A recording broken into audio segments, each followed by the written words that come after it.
नमस्कार मंडळी, मी रोहिणी. स्वागत आहे तुमचं माझ्या आजच्या एका नवीन व्लॉगमध्ये. सकाळी भाजीला काही होत नाही, त्यामुळे मग मी आज भाजीपाला घ्यायसाठी गेले. तर आज होता रविवार आणि आज मला असते जॉबला सुट्टी. त्यानंतर मग मी भाजीपाला घेतला. भाजीपाला घेतल्याच्या नंतर मग मला पूजेच्या साहित्याचं दुकान दिसलं होतं, तिथे आले. पण जे मला स्वामींचा ड्रेस घ्यायचा होता, पण तो काही मला जोपर्यंत तो काही होता नाही, त्यामुळे मग मी काय घेतला नाही. येता मग मला दिसलं होतं नारळ. म्हटलं चला नारळ घेऊया. नारळ घेतलेलं. रोज काही मी नारळ पाणी पित नाही, महिन्यातून 1 किंवा 2 वेळा नारळ पाणी पिते, कारण की आपला तेवढंच बजेट आहे. त्यानंतर मग मी घरी आल्याच्यानंतर मसाल्याची वांग्याची भाजी आणि चपाती बनवलेल्या होत्या. आता मी टिफिन दिले. त्यानंतर घरी आले. घरी जेवण केलं, आराम केला. संध्याकाळचे कामं वगैरे करून घेतले. बघा संध्याकाळचे 7:30 वाजले. तर किती लवकर अंधार पडलेला होता. त्यानंतर मग मी दिवा वगैरे लावून घेतला, अगरबत्ती लावली आणि 7:30 वाजले. त्याने त्यांचे समोर ते 8 वाजता ड्युटीवरून त्यांना काही सुट्टी नसतं. म्हटलं चला स्वयंपाकाची काहीतरी सोय बनवूया. तर एका बाजूला मी आलू उकडायला ठेवले होते आणि दुसऱ्या बाजूला मी शिजायला ठेवलेलं होतं.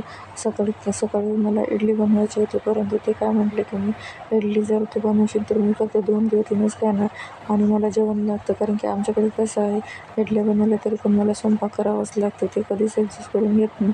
त्यामुळे म्हटलं मग मी काही इडल्या बनवलं. मग माझं ते पीठ होतं. म्हटलं चला त्याचे डोसेच बनवून घेऊया.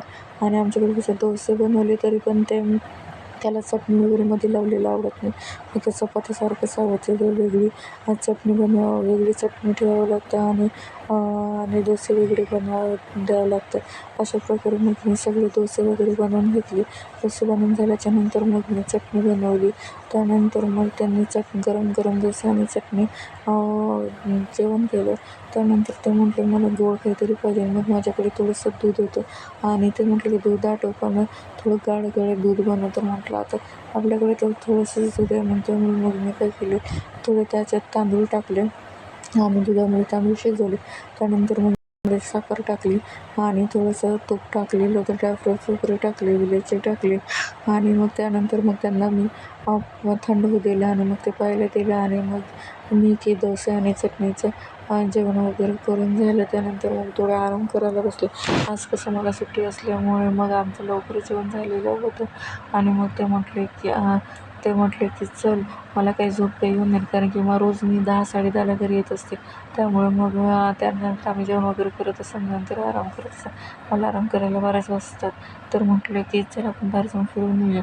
तर आम्ही आलो होतो बाहेर फिरायला आणि तसं जेवण करून आलं बरोबरच निघालेलं होतं. त्यामुळे मग नाश्ता करायची काही इच्छा नव्हती. त्यामुळे मग आम्हाला ते दिसलं होतं क्रोमाचं दुकान. तर म्हटलं चला क्रोमामध्ये जाऊन आपण काहीतरी वस्तू बघूया. मग काय करायचं, दुकानात जात असतो, बघत असतो वस्तू आणि घरी परत येत असतं. काही वस्तू आपल्या बजेटच्या काही नसतात. त्यामुळे ते दुकान बंद होतं. मग घरी आलं की इथं आम्हाला बदनशाचं दुकान दिसलं. तिथून आम्ही कुल्फी घेतली, कुल्फी खाल्ली आणि घरी आलो. असं होतं आजचा व्लॉग. चला व्हिडिओ आवडला तर व्हिडिओला लाईक करा. बाय.